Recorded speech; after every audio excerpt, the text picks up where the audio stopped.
first sentencing of a U.S. Capitol rider charged with a felony. Paul Hodgkins of Florida received an 8-month sentence for his role in the January 6th attack on the Capitol, despite prosecutors' request that he be sentenced to more than twice that time. So could this case factor in the sentencing of other Capitol rioters in the coming months? Joining us now to discuss, Joseph D. McBride, attorney for Richard Vigo Barnett, seen here in a widely circulated image from the January 6th attack, sitting in a chair in House Speaker Nancy Pelosi's office. Mr. McBride, what's your reaction to yesterday's 8-month sentence? Does that seem fair to you? I'm not going to get into whether or not it seems fair. Good morning, by the way. What I can say is there appears to be 3 categories of defendants who will be sentenced at this point. You have the misdemeanor trespasser or illegal protester.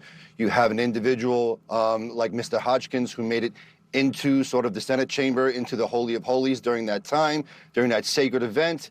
And then you have people who conspired to be violent and or were violent that day. Obviously, those people have not been sentenced yet.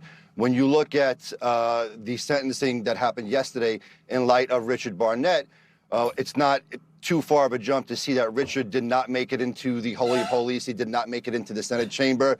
He was also not violent that day. So in terms of analyzing it, where he might come out on this, if an appropriate offer were to be made, it would have to be something in the realm of misdemeanor protest, trespassing with probation, like Miss Morgan Lloyd was sentenced to, unlike Mr. Hodgkins. Right. Definitely well, obviously, your client did not make it into the Senate chamber. He did make it into the Speaker's office, of course. You acknowledge that, because that's just a matter of fact. Sure, I acknowledge that. So let's just talk about one of the judge's rationale, though, if you want to draw a parallel between this sentence.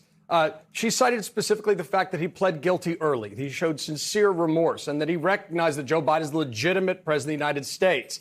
Has your client expressed remorse? And does he recognize Joe Biden as the legitimate president of the United States?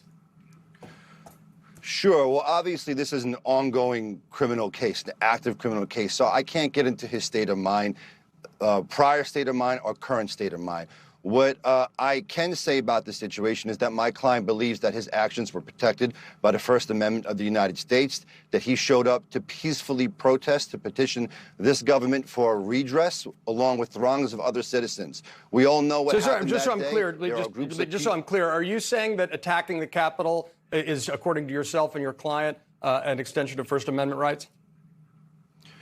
No, I am saying that there are people who showed up to attack the Capitol, there are people who showed up to protest, and there are people who showed up to protest that got involved with the greater events of that day. And it is very important not to lump everybody in, not to define every protester that showed up that day as an insurrectionist, which, by the way, no one has been charged with. Jeffrey Toobin, one of your own legal analysts, has said that insurrection should not be used in this case. It is not appropriate. My client has not been charged with insurrection.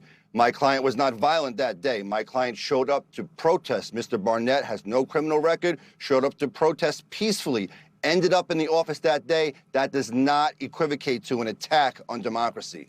Well, I think showing up to protest and somehow winding up in the Speaker's office seems to be a very different standard. You don't enter the Speaker's office as part of a violent mob and just sort of wind up there willy-nilly. I think there's a clear difference in that point. But I want to press you on something that you've said. You wrote an essay for LinkedIn in which you said this.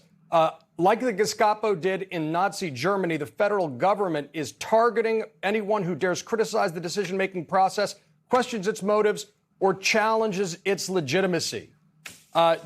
Look, Nazi comparisons are usually a sign you've lost the argument, but do you still believe the federal government is acting like Nazi Germany in its prosecution of the Capitol attackers? Look, let's leave Nazis out of this conversation. Well, you brought them into it, sir. Prove a point. You brought them into it. Okay, fair enough. Like the Nazis, like the Soviets in the Gulag, innocent men and women are being held in what we are calling D.C. Guantanamo Bay, pre-trial, absent any finding of fact. Pre-trial, they're being held for hundreds of days in solitary confinement. They're being beaten. They're being starved. They're being denied medical care. They're being denied the right to worship. They're being cut off from their attorneys. They're being cut off from Mr. their McBride, family. first of all, has he been denied the right to communicate with you? Has your client been denied the right to communicate with you? My client is out. I got Mr. Barnett out. Right. because I just want to be clear about that because you're making extraordinary things. These sentences in the decision of the Biden Justice Department not to charge insurrection would indicate this is nothing resembling anything involving Soviet Russia or Nazi Germany, obviously. But to belabor that point, you went on a Russian television station to plead this case and make this point. Do you think if an attacker broke into the Kremlin and sat at Vladimir Putin's desk, he'd be treated better or worse than your client's been treated after attacking the Speaker of the House's office?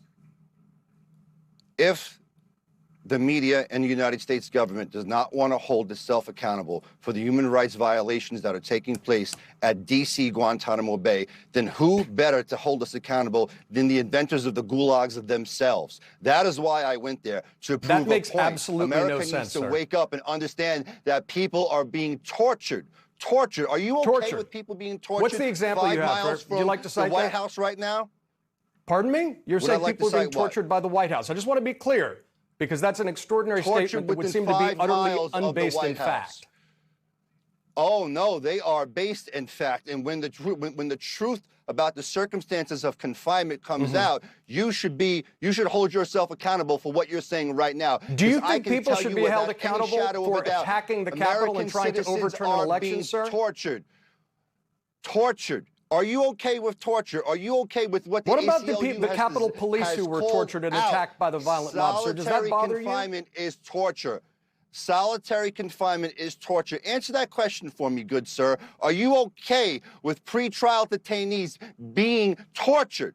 Mr. McBride, you seem awfully unconcerned with the violence done to the Capitol Hill Police, with the violence done to the Capitol, with the attempt to overturn an election by an insurrectionist mob. Does that concern you at all? Should there be accountability for that, Mr. McBride? No one has been charged with insurrection. Were they trying to overturn the certification of the election, Mr. McBride?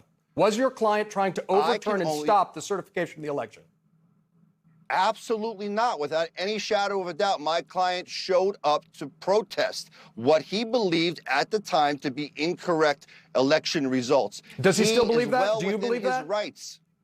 He is. Look, my belief is not at issue here. The good sir from Georgia, Mr. Vernon Jones, who is running for governor in Georgia at this moment.